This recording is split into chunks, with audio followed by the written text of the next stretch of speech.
very much, Stephen, and I want to thank everyone for coming here. So it's an absolute pleasure and honor to have Michael Jordan give us the first plenary lecture. And as you know, Michael's work has been about facts and using statistics to analyze them, so we'll do the same to introduce him. So Michael has worked on a broad array of topics ranging from human motion control to various types of optimization, bioinformatics, statistical inference, and machine learning, some of which you'll hear about today, and the list goes on and on and on. For his great work, he won numerous awards, including the SAM Optimization Prize, the IEEE Pioneer Award, the ACM Newell Award. He became a Hubei University Honorary Professor, the UC Berkeley, Hong Chen, the Distinguished Professor, and again, the list goes on and on and on. In fact, the only way to describe his range of achievements and recognition is the Michael Jordan way, statistics. So, Michael has been elected to elected fellow to 5 different associations and institutes, including the IEEE. He has co-authored no less than 7 Best Paper Awards. This year alone, he got 2 times more Academy Awards than Sandra Bullock, being elected to both the National Academy of Engineering and of Sciences. And as far as we know, he's the only person ever to be elected to both academies in 1 year. But the achievement that I know he's most proud of is that 30 of his students and former students and postdocs are now faculty in academia. And if you have not heard of them, then it's because you're not one of these institutions. You'd be asking, what's going on? So, but all these places have his former students and postdocs there. And there are additional facts, some better known, some not as well known. And while Michael has not denied them, or not flatly denied them, I have not had the time to fully research them. So we'll just call them statistical facts. So the first is, it's well known, as we saw, that he has many great students. What is maybe less known is that the way he selects them is by having his group meetings practically Friday night, ensuring that none of his students has any prior commitments and so on. What is well known is that at some point he decided to pick up Italian and became very quickly flawless in Italian. What is less known is that the method he used was not taking a university class or a Rosetta Stone that is selling airports, but rather a secret technique called power broad.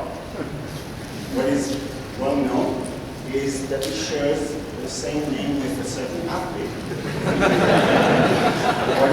What is less known is that for a year or 2 after Google came out, if you did a search on his name, this Michael came out first. And Google had to tweak their parameters to search. What is well known and we are extremely proud of is that Michael got his PhD at UCSD. What is less known is that he picked our school because he was vacationing on Black's Beach and looking at the cliff. He asked some people, what are the buildings over there? And he told them, oh, that's UCSD. And that's how he decided to come here.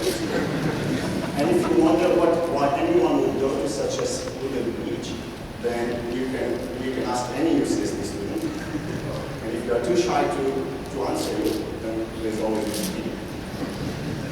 What is well known is that at UCSD, he got his PhD in cognitive science, which also shows the great breadth that he has. And what is less known is that he was the first student in that department. And he did not have too many professors, so most of his classes he actually took in control theory. And since our department eventually absorbed many of the control faculty, then Michael decided that from now on we call you an ECE graduate. And what is well known is that he was selected to be our first plenary speaker, partly because of his great research and partly because of the great talks that he gives, including this one of the lost in translation, including the great talk that he gave ITA a few years ago. This one, and what is less known is that the real reason he was selected is because his great performance as a drummer in the ITA Rocks concert that followed. And if you don't believe me, then here's the proof. And actually, for this performance, he even got to be Ringo Starr in the ITA concert. And if you still don't believe that it's his musical performance that was the real reason why he's giving the plenary talk, then look more carefully at his poster. And you see that right next to him stands Tony Fernandez, who is going to be another plenary speaker this week. So with that, let's give a really warm welcome to the real one nonparametric.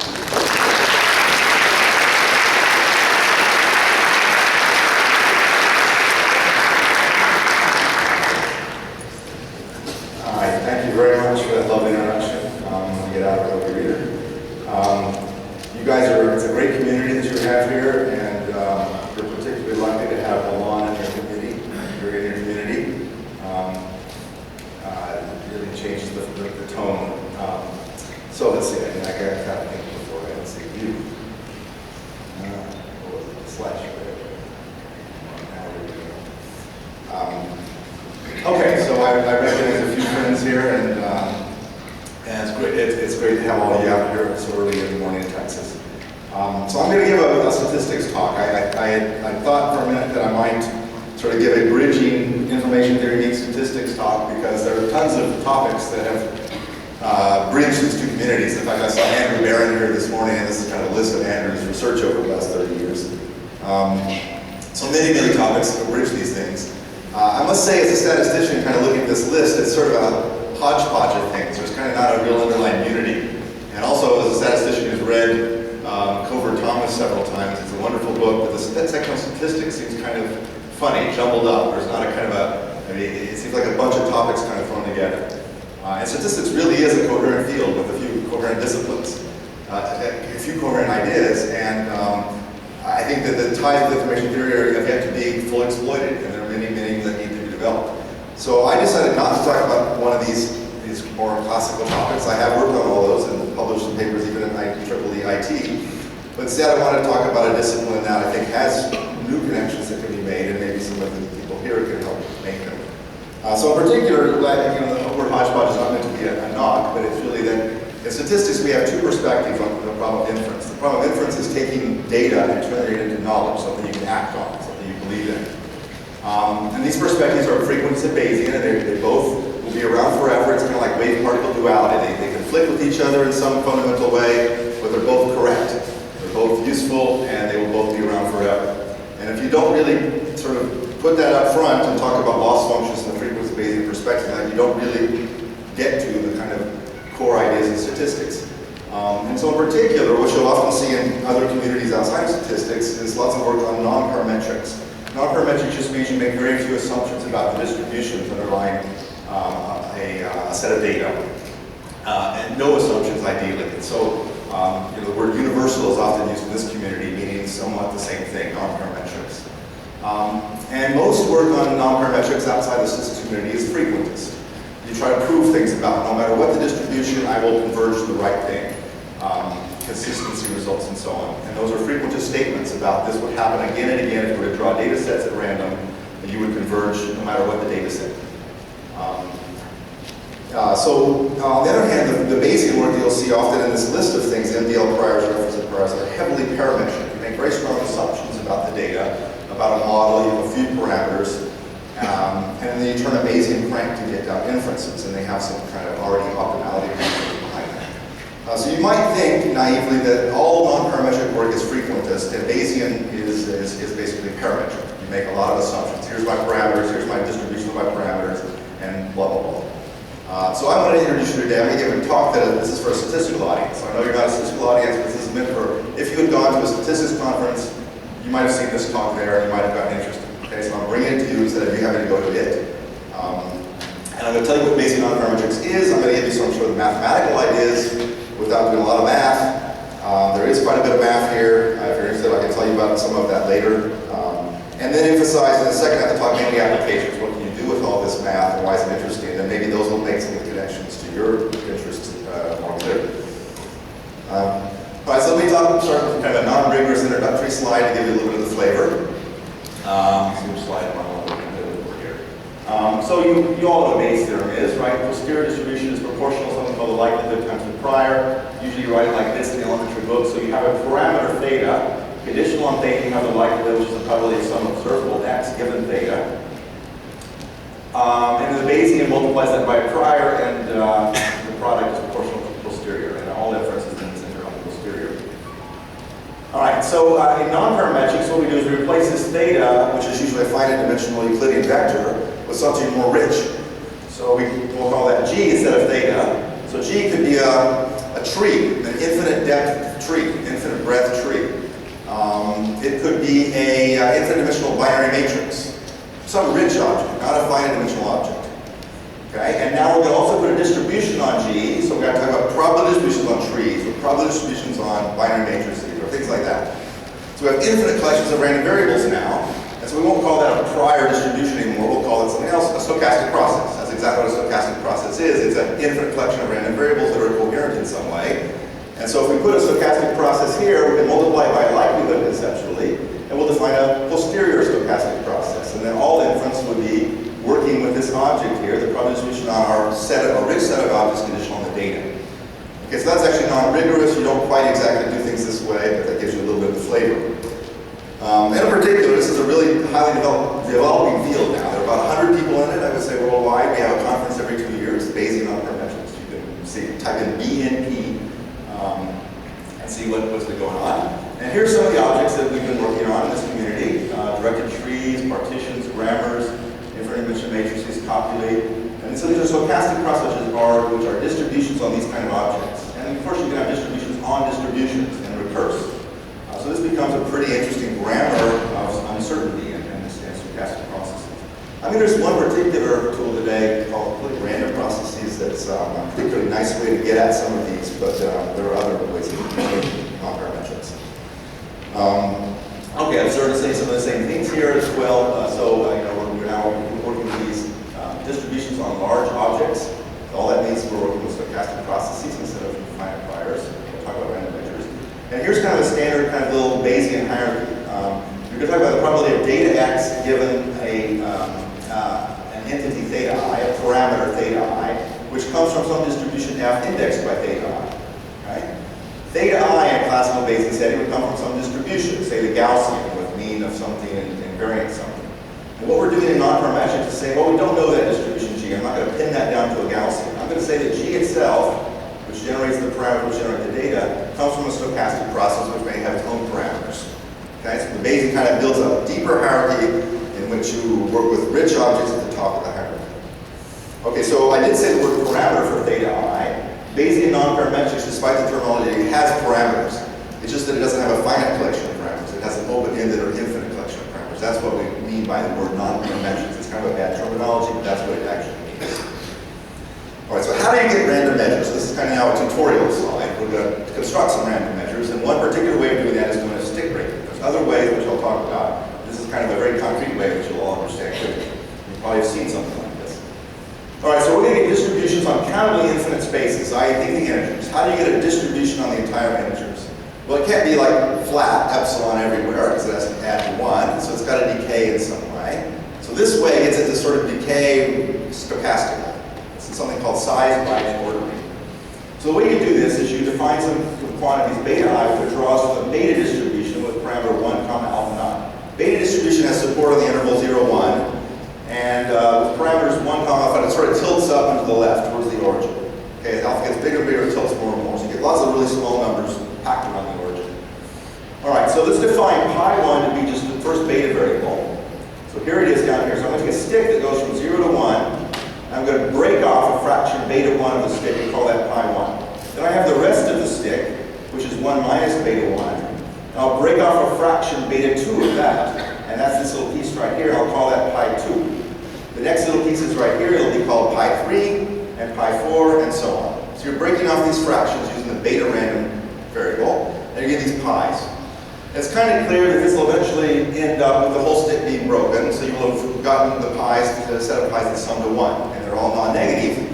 So these pi's now are random numbers that sum to 1 on the integers. So they're a distribution on the integers, and they're random. Okay, so indeed, it's not hard to see. There's a two-line proof that the sum of the pi's is equal to 1. And so we've got ourselves now a random measure. It happens to be on the integers. It's not a very interesting set, but it is a random measure. Okay? A measure, really, literally a measure. If you take any subset of the integers, you ask how much mass falls to that, you get some number. If you look at two different subsets, you ask how much total mass, you get the sum. So it's a measure, and it's random. All right, well, let's get some richer objects now. So we're now going to find measures on arbitrary spaces, not on the integers. But we're going to use this construction to do so. So all we do is we get ourselves a set of phi values, phi1 through phi infinity, which come from some distribution G0 on some space, some arbitrary space of some kind, some measure space. And we put delta, we put Dirac deltas at those locations. So we have atoms at those locations, and those atoms are weighted by these values pi, I.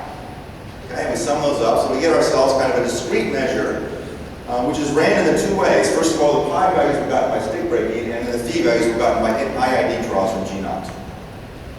Okay? So this is a probability measure. In fact, it's a random probability measure. It's a random measure that happens to be a random probability measure because it integrates to 1. All right, this is a classical one with pi's drawn this way from stick breaking. This G is called, has a name, it's called the Dirichlet process. It's a famous object defined in the early 70s. Okay? So that's one way. Now you can define, instead of beta 1 comma alpha, you can define beta alpha 1 comma alpha 2. Give yourself a two-parameter family of stick breaking. You get heavy tail distributions that way. You don't get the Dirichlet process, you get some other object. And you can now start playing around with other ways of breaking sticks and getting a whole family of random measures that way. Okay? So that's one whole talk I could give. But I'm going to talk about a different way to get, so there's a little picture, just to have something concrete in mind. That's what a random measure looks like. It's discrete with probability 1. Because of the stick breaking instruction. And it lives on some space omega, which I've taken here to be the real line you should think of as being some arbitrary parameter space, large space. All right, here's a different way to get completely random measures, the one I particularly like. So this was due to Kingman back in the 60s, a beautiful little 12-page paper. I identified this family and proving some nice things about it. Okay, so these are measures on a set omega. They assign independent mass non-intersecting subsets of omega. A very natural condition. Not all random errors have to satisfy that, but the ones that do are called completely random. Okay? So Brownian motion is a particular example. If I look at the fluctuations in some region and the fluctuations in some other region, the total fluctuation is independent. It's called the independent increments property. Gamma processes, beta processes, compound processes, and limits thereof. So I'll introduce a little bit more of these as we go. Dirichlet process, which I already introduced, is not a completely random measure. I put process, I should say measure. Right? Because if I have, let's say, integrate to 1, so if I get a lot of mass over here in this subset, I have to have less mass in this subset, so I get negative correlations. I don't get completely random measures. But if you take the object called the gamma process, which is completely random, and normalize it, that's a way to get the Dirichlet process. It's a different way than the stick breaking way I've already introduced. Okay? So these objects happen to turn out to be, it's not a fact of the definition, it just happens to be, they're discrete with probability 1, up to a deterministic continuous component, and I should have added, and up to a white noise Brownian motion. They are random measures, they're not necessarily probability measures, and this degree of freedom is very important for us, as you'll see when we talk about the beta process. We don't want necessarily to have our measures to add up to 1. All right, so Kingman proved a really neat fact about, there's a characterization of this class, and it's gotten by the Poisson process. Okay, so here's our set omega that we're trying to put random measures on. I've drawn one just to show you an example. And the way I'm going to construct this class of random measures is that I'm going to take the product space omega cross R, so I've got R sitting here as well, and I'm going to put a rate function on top of it. So here's some function on the omega cross R space. Okay? All right, so that's just some function. Let's call that a rate function. And let's take that as the rate function to a Poisson process, a non-homogeneous Poisson process. Okay, so in any little region here, I get a Poisson number of points with rate determined by the integral of the rate function over that little region. That's the non-homogeneous Poisson process. Okay? All right, so I get points in the product space, and those are these x's right here. I drew them from a Poisson process, and I write those x's down. And now I take the x's and I drop a line down to the omega axis, i.e. I take the first coordinate of the x's to be the location, and then I take the height of the thing, and the second coordinate is the height. And that defines this red object here, which is now a measure on omega. It's clearly completely random, because if I take disjoint subsets in omega, I get independent sets of mass falling into those subsets by the Poisson process. Right? So one direction is clear. Poisson process is giving completely random. And what Kingman proved is the other direction. That arbitrary completely random measure would have gotten via this construction of the Poisson process. So now as a Bayesian nonparametrician, all I have to do is think about interesting rate functions as kind of my modeling tool, and then put it into Kingman's result and get random measures that I can then use for statistical models of all kinds. Okay, so that's my favorite way of getting random measures. And one of my favorite random measures is called the beta process. And so to get these processes, you have to define a rate function. Rate function has two arguments. So here it is. The rate function has the argument omega and p. Okay? I'm going to write these in terms of density, so I'll write them like d omega p. On the omega part, that's the omega axis that was down below. I'm just going to put an arbitrary base measure. Okay? This will be whatever I want it to be. Now the real part, I'm going to put a degenerate beta distribution. It has a 0 up there, where you normally have an alpha 1. So it's degenerate. It integrates to infinity, this density right here. Okay? That's fine. I'm working with measures here, not with probability measures. And we can now use this as the rate function of a Poisson process. We get a bunch of points, p naught, pi, omega I, and we put atoms at locations omega I with heights pi. Okay? And that defines this object here, b, which is a draw from the beta process. Okay? It's random in two ways. The pi's were gotten from the stochastic process and the omega i's as well. So the locations of the atoms and their heights are both random. All right? It'll turn out that there will be a countably infinite number of atoms, and that comes from something called Campbell's theorem, which is that this integral, this thing, if you integrate, you get infinity, but if you multiply by p and integrate, you take an expectation, you get something finite. Okay? So you get a countably infinite number of atoms. That's exactly what we want to do nonparametrics. We want this open-ended number of atoms. And that's just due to that construction. Here's a picture of it. So here actually is the rate function. It has a singularity at the origin. So you get lots and lots of really small atoms, and a few of them that kind of stick up. So you kind of get a sparsity. In fact, this is I propose this is a Bayesian sparsity prior. Okay, so you get these numbers between, you get an infinite collection of numbers that go between 0 and 1. You can think of those now as coin tossing probabilities. Right, in fact, now I'm going to go on to define something called the Bernoulli process, which is what you get by tossing those coins. Right? But before I do that, let's just mention some other random measures.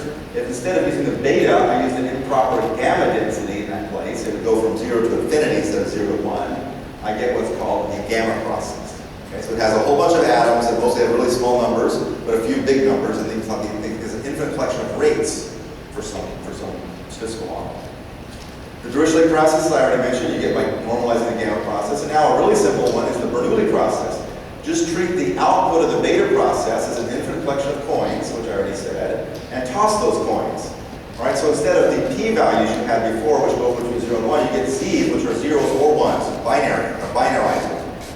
All right, so I just draw from the Bernoulli parameter p and get a z, and replace the p's with z's. All right, so now it becomes binarized. And this G is now a random object that has an infinite collection of atoms which are zeros or ones. And it's sparse. By Campbell's theorem, there will be a finite number of ones, and everybody else will be zeros. I think I had a picture. Yeah, here we go. A picture of this.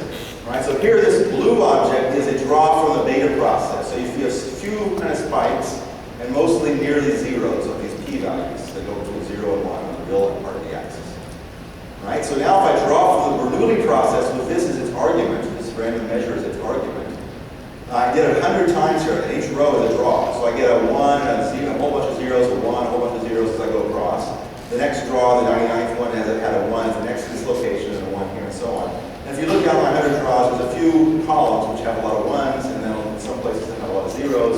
And the one more or less correspond to the places that have big p-values in the draw from the beta measure. All right, so that matrix now, you can think of this as sort of like objects by features. Or like movie, or people by movies, or whatever. If you think about recursive sensing sort of applications, this would be data points by regression coefficients. Okay? So this is a way to get sparsity in a Bayesian way that has a nice stochastic process combinatorial properties. All right, so this process has two parameters. One of them was the C in the beta. There was a C parameter in that beta distribution. The other is the total mass of B naught, which I'm now calling gamma. If you tweak these two knobs, you get a whole array of kinds of sparsity behavior. Okay, so I've introduced really two main players in these conferences. These are two of the main, two prominent ones: Dirichlet process and beta process. This one goes back long. This is a more recent thing, and they have kind of different behavioral properties in modeling. So the Dirichlet process, really, at the end of the day, it yields a random measure which integrates to 1. So you can select from that random measure. You're picking one object out of an infinite collection. Okay, so Dirichlet is often used as a prior for a multinomial in the classical setting. Dirichlet process can be used as a prior for a multinomial process where you pick one of an infinite collection of objects. So in a clustering situation, that's very natural. Here comes a new object in, I put it into one of my infinite collection of clusters. All right, the beta process, on the other hand, is not a, does not integrate to 1. It integrates to something bigger than 1.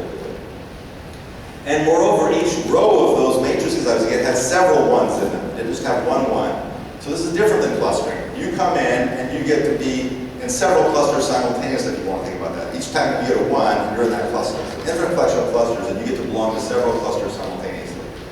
Right? And some clusters have lots of people in them. Some features have lots of 1s in that column, and others don't. Okay? It's a very different and very useful approach to other sorts of problems other than clustering. So the Dirichlet process is a single infinite-sided coin. Beta process is an infinite collection of coins that can be tossed independently to get feature descriptions of objects. Okay, a little bit more mathematical structure, then I will move into applications as promised. Okay, the fundamental theorem of Bayesian analysis is called Di-Finetti's theorem.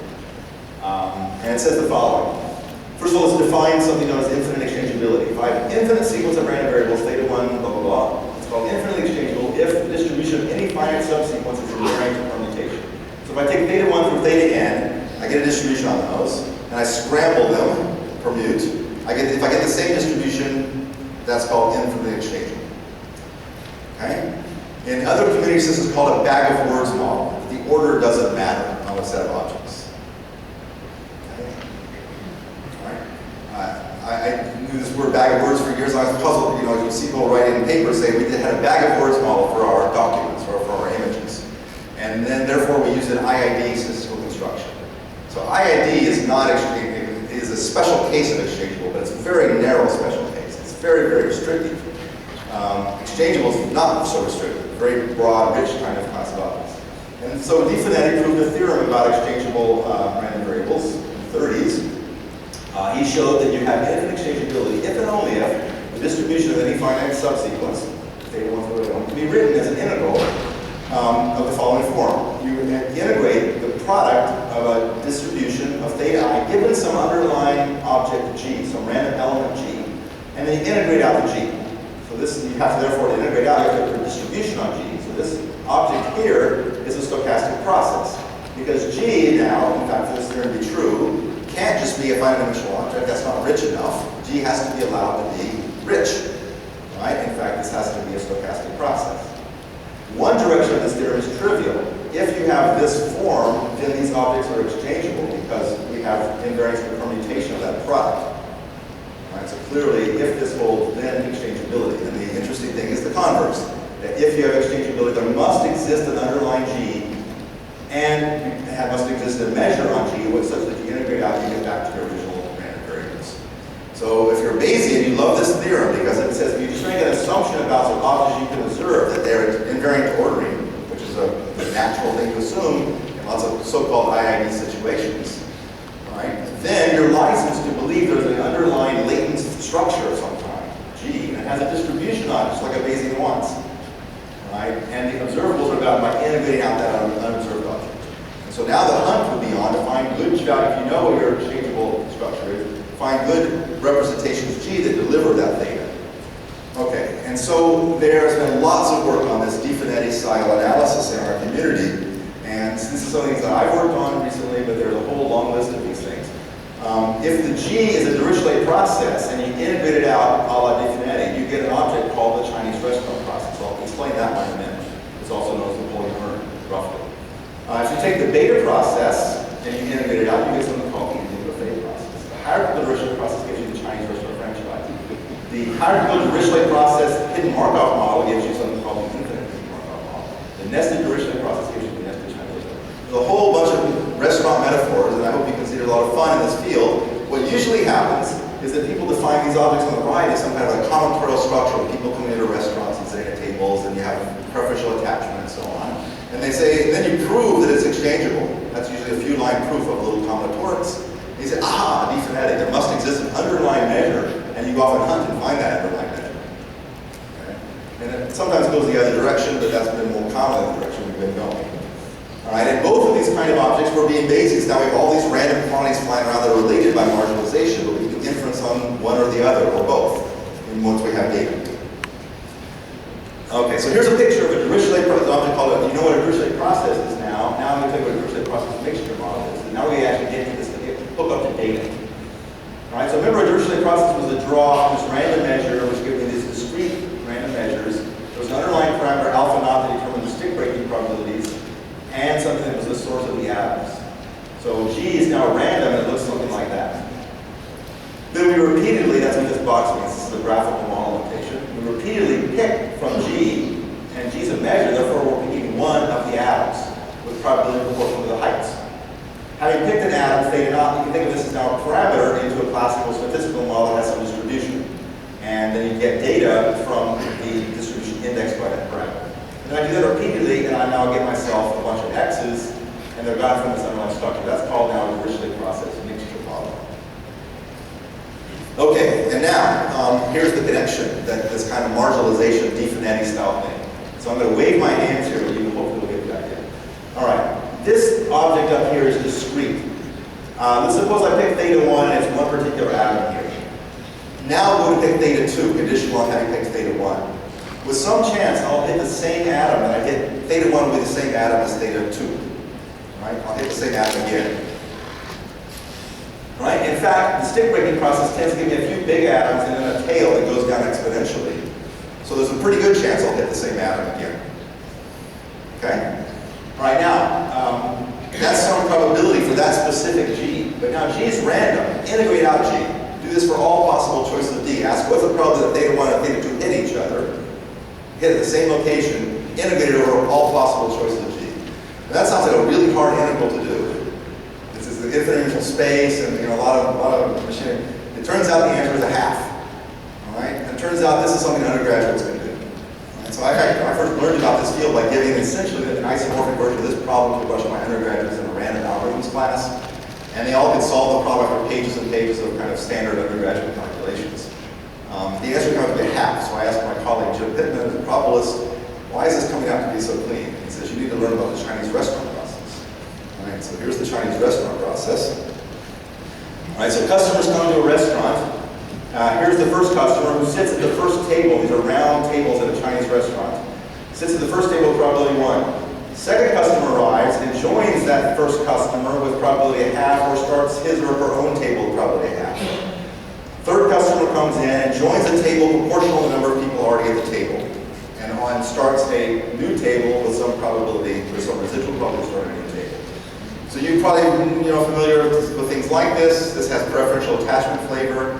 It turns out that you get growth in the number of occupied tables that goes as log n, or n of the number of customers that have come in. And it has a certain tail which goes pretty heavy for a while, then it cuts off. So it's not a power law, but it cuts off pretty quick. If you use the beta stick breaking, which is beta not 1 comma alpha, but beta alpha 1 comma alpha 2, you get smaller sticks and you get a power law in the occupancy pattern of the tables. Okay? All right, anyway, you're getting this number, this magic number of 1/2 coming out. In fact, this simple stochastic process is what you get by integrating out the Dirichlet process. Okay? All right, so now we go ahead and imitate the Dirichlet process mixture and think about a clustering model. So if you forget about everything I've talked about so far, let's just think about clustering of data. Data's coming in and I want to cluster. So think about the customers as data points. All right, so a data point comes into the restaurant, sits at a table, and if you're the first person to sit at a table, you draw a parameter for that table from some distribution. Say you're doing Gaussian mixture cluster, you draw a mean and covariance matrix for that table from some distributions on means and covariances, say Wishart normal. All right, and then everybody who joins you to your table inherits that same parameter vector. So you all are in the same cluster. You have a certain mean, you have a certain covariance matrix. You come from that cluster randomly. And if you start a new table, you're some other mean and covariance. So you get a whole bunch of clusters occupying the space, and the number of clusters is growing at rate log n.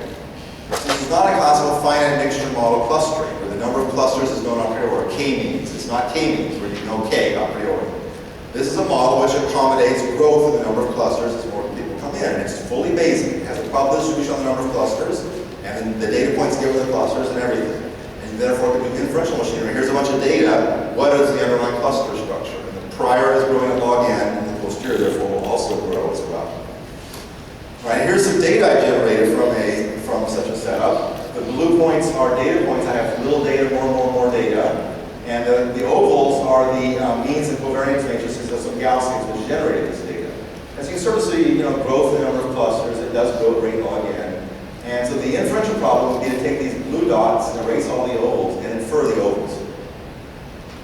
Right? And that is doable. We have all kinds of sampling algorithms, Gibbs samplers and other better machinery, which will do that sort of thing.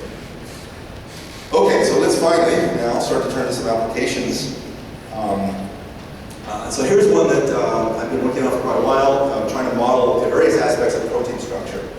So in particular, proteins are folded chains of amino acids.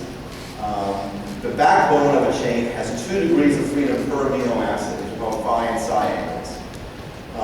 Okay, so here's a little piece of a protein. We have a nitrogen, a carbon, and something called the alpha carbon, and a nitrogen, carbon, alpha carbon. So this repeats. And you need 2 angles, which are dihedral angles, that tell you the local orientation of the backbone for this amino acid. The actual identity of the amino acid is given by this thing called the residue, which hangs off the alpha carbon. So this R here is a whole bunch of other little atoms. There's 20 different kinds of residues, which give you the 20 amino acids of life, and I just haven't drawn them. Okay, so we're now focusing just on the backbone and not on the residue. So if I look at all alanines as a particular amino acid, over a whole bunch of proteins, and I plot just the phi and psi angles, phi and psi, I get a scatter plot, and it looks something like that. Okay? So there's quantum mechanical or quantum chemistry reasons why you have this kind of structure. It's basically hydrogen bonding as this thing coils around. This is called the alpha helix region, beta sheets. And there's a whole bunch of kind of clusters here. And some of these just have kind of clear quantum chemistry explanations, and others it's much less clear. So it's an open problem to kind of model all this kind of structure across the vast range of proteins in the protein data bank. So as a statistician, I look at this data and I say, oh, this is Berkeley processes. I got a few big occupied tables in my restaurant, and these are kind of maybe Gaussians or maybe Fisher von Mises distributions, because it wraps around, whatever. It kind of looks like it's growing at some rate, the number of clusters. I'll bet you if I see more proteins, I'll start to see some new clusters appearing. I bet you that's not all the clusters there. So this feels just perfectly like Berkeley process mixtures. All right, so we fit Berkeley process mixtures with protein data. And you do a little bit better than finite mixture models, which are what the people are already using. Right, you don't do a lot better. And the reason you don't do a lot better is because you really need some context here. You guys know all about context, right? You guys are contextual files. What's really going on here is that this amino acid here, alanine, appears in the context of a left neighbor and a right neighbor, and a few other neighbors too. And these are atoms, and the particular configuration, if I have tryptophan on the right, it has a certain set of atoms. It'll push the angles in a certain way. All right, so knowing the neighborhood you're in tells me a little bit more about your angles. All right, so I really want to not just have this lumped data here. I want to split this out by the 20 neighbors on the left and the 20 neighbors on the right. I have 400 neighborhoods, and I'd like to get different density plots for each one of them. All right, if I do that, I also don't do super well, however, because many of those 400 plots have very little data in them. Sparsity, I fragment my data too much. What I really want to do is break it apart, but then shrink it back towards each other a little bit. And that's the classical statistician's thing to want to do. Break things down by context, but then relate them to each other. And that's why I'm often a Bayesian, because Bayesians have a very good solution to this. It's called hierarchical modeling. It's the key idea in Bayesian statistics, applied Bayesian statistics. Hopefully, my next slide suggests this. So we have multiple estimation problems, not just one. We have neighborhood number 1, neighborhood number 2, neighborhood number 3. So I'm not going to get into Gaussian means. If you're familiar with this, you sort of know about this story here. James Stein, maximum likelihood estimates of Gaussian means are not very good. You want to borrow strength. And the Bayesian way to borrow strength is to build a hierarchy in which all the parameters you were trying to estimate are now linked by being random draws from some underlying mother of all parameters.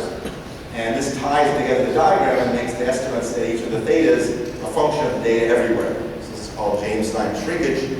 But Bayesians have an interpretation of that, which is usually build models like that, and you make trees. right? And here's a picture of this tree down here in this kind of graphical model notation, which will make it easier to present my next ideas. These boxes being replications, if I get nested replication, I just turn into this. Okay, so putting this all together, we defined an object called the hierarchical Dirichlet processes about 5 years ago, where we have these multiple groups of data.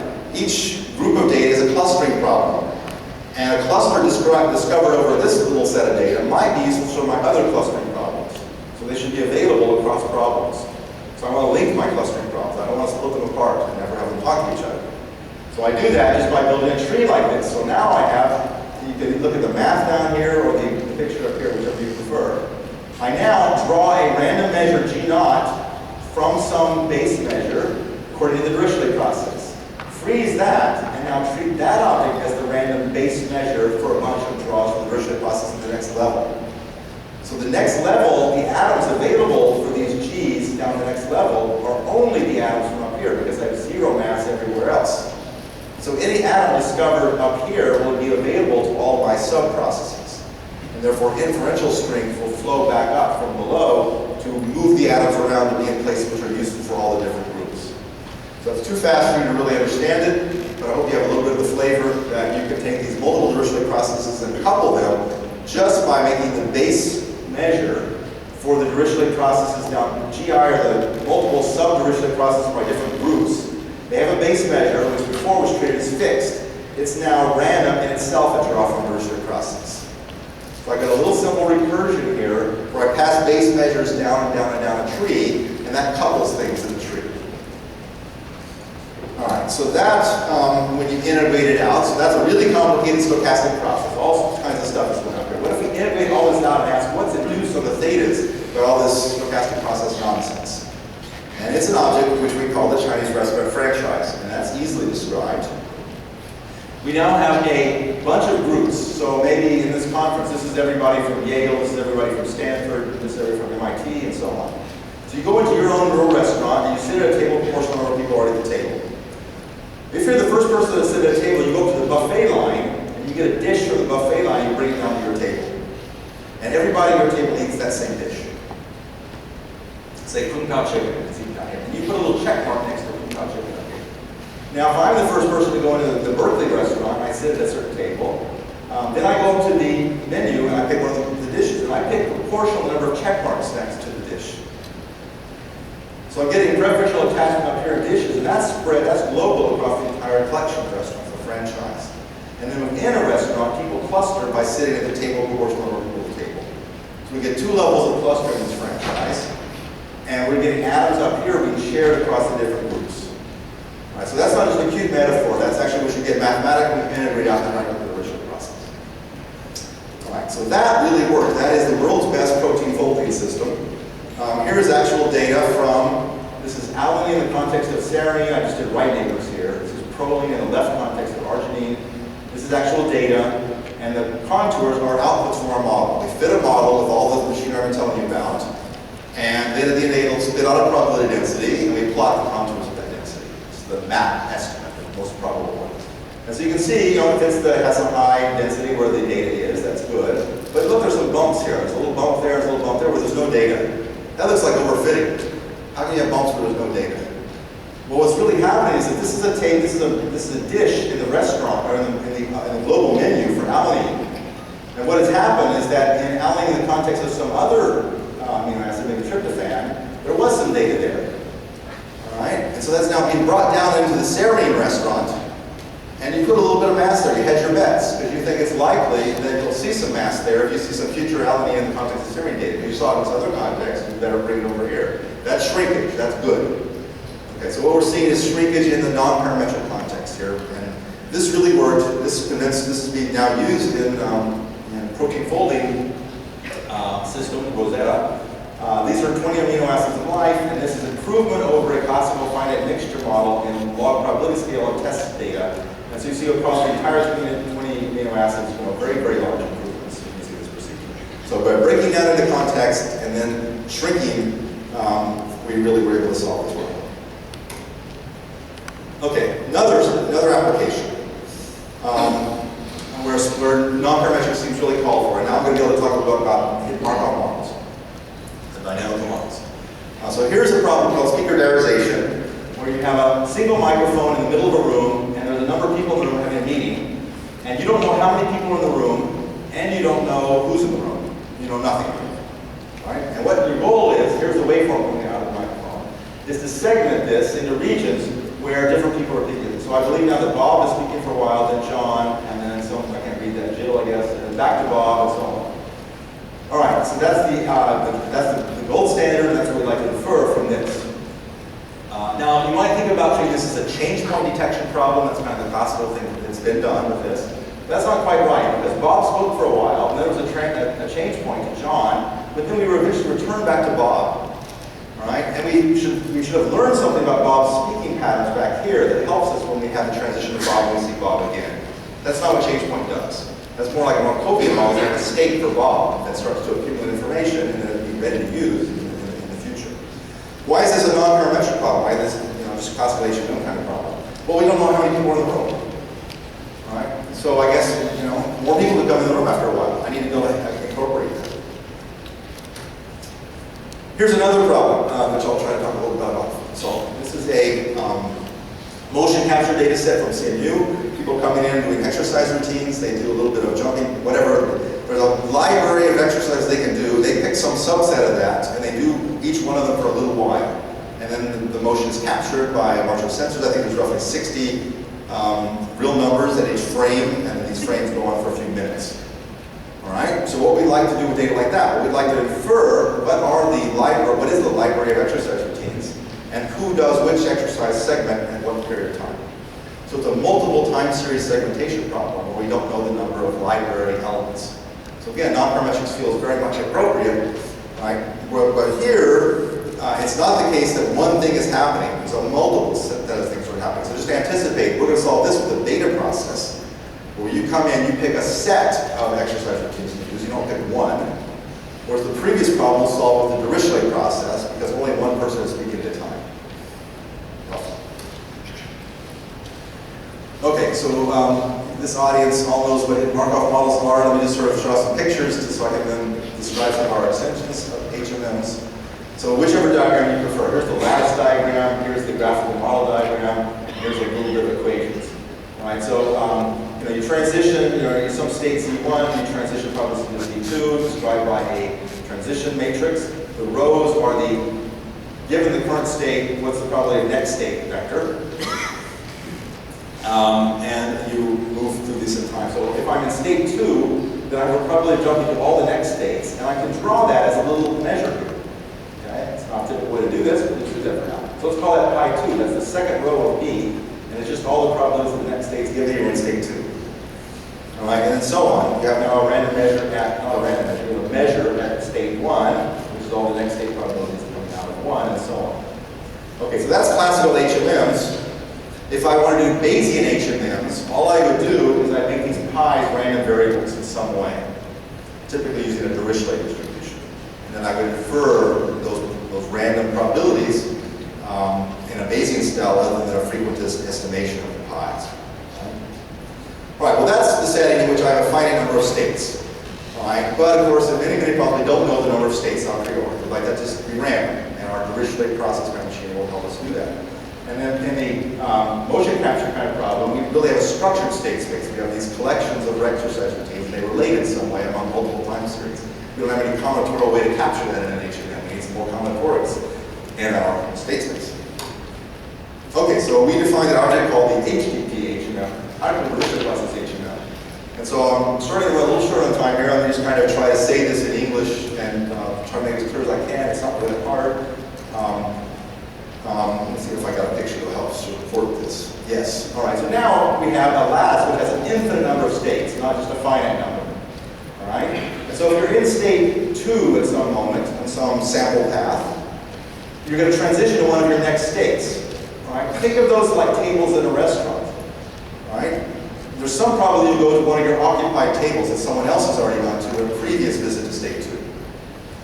Okay. And, but on the other hand, there's always some probability you'll jump to a brand new state you've never been to. So you have open number of states and it grows as you get more and more data coming through this process. All right?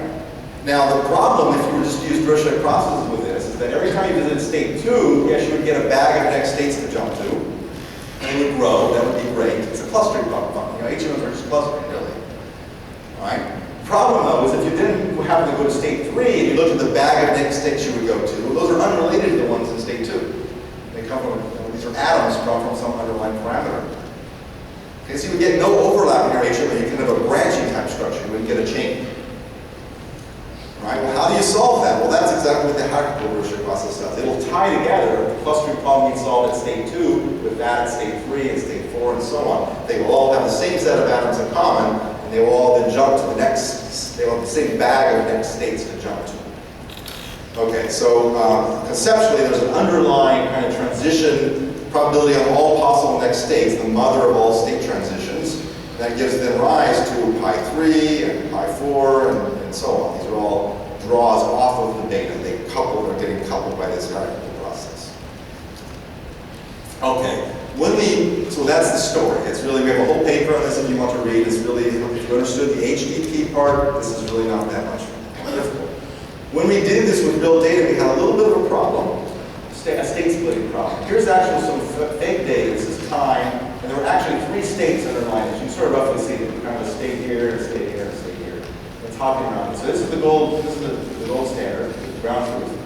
And we ran our inferential procedure on this. We kind of nailed the first 2 states, but the third state was getting split into a third and fourth state. And it was rapidly oscillating between them. What was happening was that state 3 and state 4 were getting very similar emission probabilities. And from the outside world, it looked just the same if you were in 3 and 4 oscillating as if you were in 3 all the time or in 4 all the time. Because they had basically the same emission probability. All right, so we're getting too much over-parameterization. This is kind of an overfitting issue. All right, so we fixed that just by adding one more parameter, which was a self-transition probability. And so I'm just going to show the picture here. The previous random measure had a pi 3 that was small. We now augment that with some kappa value. Pi 4 was small. It's augmented with the same kappa value. Okay, so there's a random parameter, which is unknown, which is the self-transition. So this kind of captures the fact that in speech, you don't tend to talk for microseconds. You talk for milliseconds, or tens of milliseconds. So we know that, so we put that into our model. Anyway, that fixed the problem, and anyone who wants to use the HDP, I would recommend doing that. And we now go back to this problem, and we were able to really do very well. We are competitive with the best in the world in this problem. So this is the kind of, NIST has an evaluation every year on this problem. It's called the Rich Transcription Meaning Recognition Evaluations. And this period of time, they had 21 meetings, actual recordings of people's meetings. There were 21 meetings. And a whole bunch of teams around the world which compete every year. They do this year in and year out to get the best diarization error rates, which is kind of an obvious error rate, small values of EER. And a lot of systems are around 50–60% errors. It's not an easy problem. It's really blind deconvolution, harder than classical blind deconvolution. The team at ISIT is now has been the world champion. They have kind of a very elaborate hierarchical clustering clumping kind of algorithm. And they're able to get down around 10 to 20% on some of these meetings. Getting around 10% is almost solving the problem if you kind of look at the errors. Our system, without the sticky parameter, which is this great thing, was making a few too many errors. We noticed that, and we thought about how to fix that. And the sticky thing is now down around ICSI values. In fact, here's kind of a head-to-head against our approach at ICSI, and we're basically a little bit better than ICSI. So this time, this is a year ago, we had the world's champion procedure for diarization. This was, I guess, one point to make. This work done by one person, Emily Fox, who was a grad student visiting my group over a summer from Berkeley. She learned all this stuff, built the system, and did it by the end of the summer, had a world champion procedure. Okay, so I often give this kind of talk on audiences that are computer science audiences that don't have a lot of probability statistics. They think, oh, this is way too complicated. This is a bunch of machinery. You can't do some real problems. But you really can. This is good to know. You can download the code here. This is not hard to do, and it really works. Just briefly, you can now have all kinds of other objects which may be of interest, not just Markovian things. You can have probabilistic context-free grammars can be treated with this approach. So we have a paper on something called HDP, probabilistic context-free grammar. And roughly speaking, you get now the number of rules can grow as time goes on. You get more and more data from some language. And rules are shared across the parse tree. That's why you need the hierarchical sharing. So I want to describe that. And in my last few minutes, let me now return turn to the beta process. So if you remember, there were these two processes, the Dirichlet process, which is a clustering process, and the beta process, which was a feature kind of press sensitive, if you will, kind of which features are important in this problem, kind of stochastic process. Okay, so I had this picture up there before, remember that picture, and remember that picture. Okay, so let's go back now to the CMU motion capture data set. We'd really like to discover things like this, that if you're in one of your features is the jumping jacks feature, and another feature is the twist feature, and another feature is the bends feature, and so on. All right, so we built an architecture. This is my last kind of mathy or complicated looking slide. Here's an HMM, and it has parameters, and I would have just one extra node here sitting here with this F, which is a draw from the Bernoulli process. Here it is, which is drawn from the underlying beta process. Here that is. So remember, the Bernoulli process picked out a few feet ones, and I gave all zeros.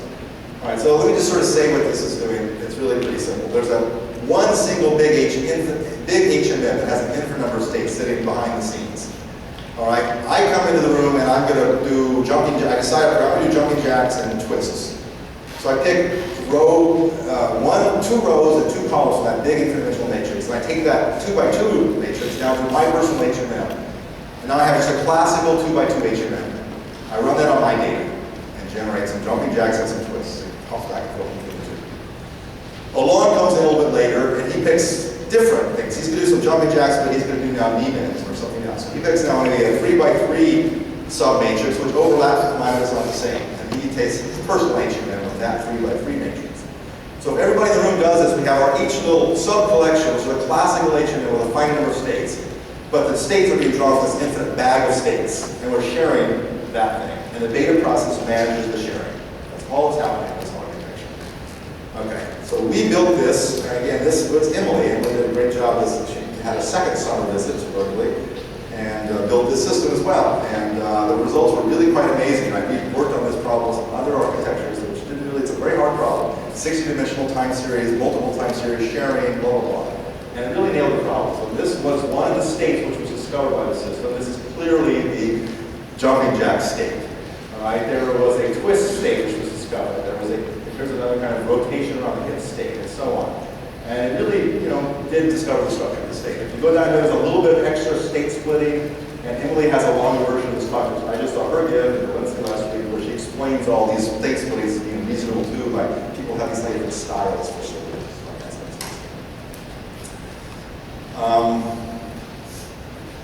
Okay, so I'm going to try to finish up here.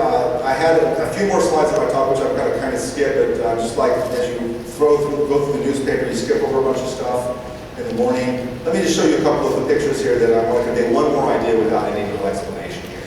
But I've been working on the topic of document corpora for a long time. It's been a real inspiration for a lot of the work going on here. And along the way, there's been kind of each of these developments in document modeling has kind of had a non-parametric flavor to it. One of the first was just finite mixture models, and something called latent Dirichlet allocation, which allowed multiple mixture components to be used in one document. And that's led to the hierarchical Dirichlet process, where you allow kind of multiple clusters. And then the other part that I haven't talked about today, but I just want to briefly point to, is that we came up with so-called abstraction hierarchies. Let me skip this. Yes. Right, so in document modeling, you have a big collection of documents, and you fit the statistical models of this, and out pop these things called topics. A topic is a distribution over words. So you get things like, there's a finance topic, which has a bunch of high probability words that are finance kind of words. You get another topic, which is a sports topic, which has a whole bunch of sports words, and so on. People are very proud of fitting corpora and getting these topics out. The problem is that you get words like the word the, and of appearing in all the topics. And you get other kind of abstract words appearing here and there. The topics aren't that good, they're not pure. Right? And so what you really like is to have a tree of topics. Okay? And you'd like to have another principle, not just hierarchies, but nesting, where you break atoms into pieces. You don't share them, you try to break them apart. Okay? And that's what we do in something called the nested Chinese restaurant process. So let me just explain this real quick in pictures. So this is not just one Chinese, this is a Chinese restaurant at multiple levels of a trigger. The Chinese restaurant here, and every node is triggered. It's a whole Chinese restaurant there. You come into the Chinese restaurant, you sit at a table, and that tells you which branch to leave. So if I sit at the second table, I leave from the second branch. All right? And a person, again, sits at a table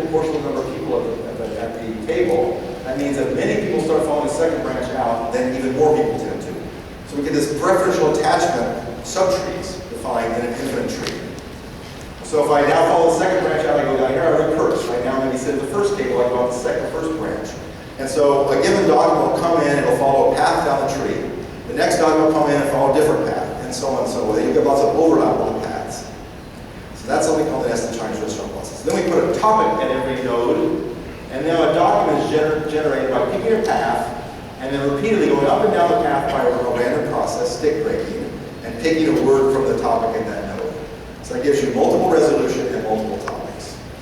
Okay, so we just have a paper that came out this year if you're interested in JACM on this. And now here's an example of fitting into data. Just notice that the E and all percolate to the top node because all documents use those nodes. So we've now factored that out, and the topics down below are more pure. And so we view this as really a success story. So let me skip the last part. Just mention that what I don't like about that model is you have to pick one outgoing branch. I want to have multiple topics per document. I want documents to follow multiple paths, and a nested beta process, which I'm not defining, allows you to do that. So let's skip it. Okay, so that was a very fast tour d'horizon, I guess, of Bayesian Nonparametrics. So I hope you found it interesting. I hope you found points of contact. It's all about lots of probabilities, rich structures, and we integrate out those structures. You get combinatorial objects like Polya urns and Chinese restaurants and things that are probably not familiar to you. I know in fact a lot of work on things like this in the context of sequence modeling. I'm sure some of the rest of you guys will have as well. And we're doing statistical inference here, so we're not just going to talk about probability models on things. At the end of the day, that bottles out in data, and we have to turn we have to inverse. We have to condition on the data and infer all these structures that we're talking about today. And nothing in my talk gave you any hint as how we do that. There are algorithms that do that, and I can give that would be another talk. Right? But just to let you know, there's a lot of algorithms and machinery as well. This was more of a modeling talk, so I thought it was more appropriate for this audience. And if you are interested, I've written a bunch of stuff about this. I've been working on this for about 10 years, so they're now actually what I would call tutorials. If you go to my publications page, I think the first two papers there are kind of at the level of this talk, kind of semi-technical, and you go more slowly through the material. Thank you very much.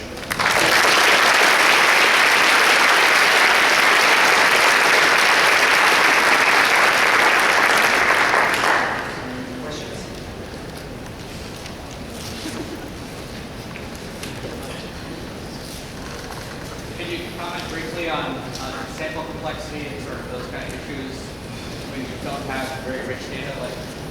Can I comment briefly on sample complexity? Yeah, so it's been a Bayesian talk, and you just ask a frequentist question.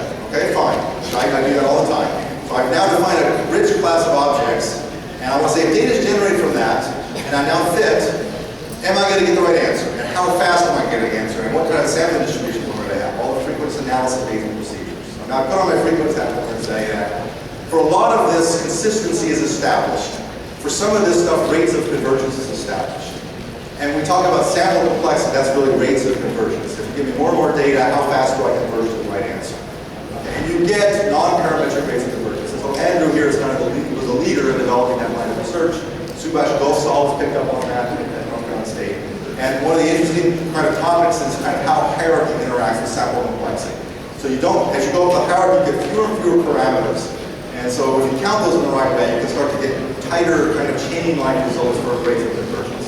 There's lots of, that's a great question. If you're a frequentist, kind of knowing those sample complexity tools, this is a really great domain to sort of exercise.